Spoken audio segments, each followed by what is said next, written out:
Biết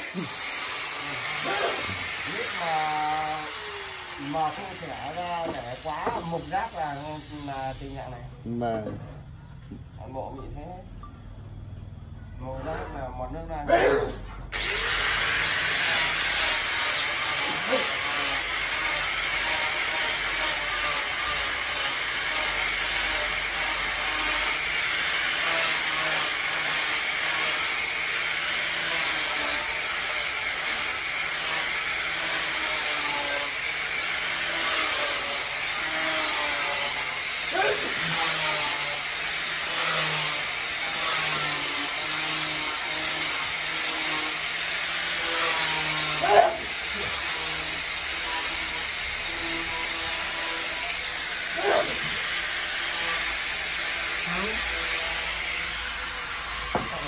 Hôm cảnh sát mình nó làm đồn trưởng mà ra giải thể ở trên huyện thì là nó ở đâu?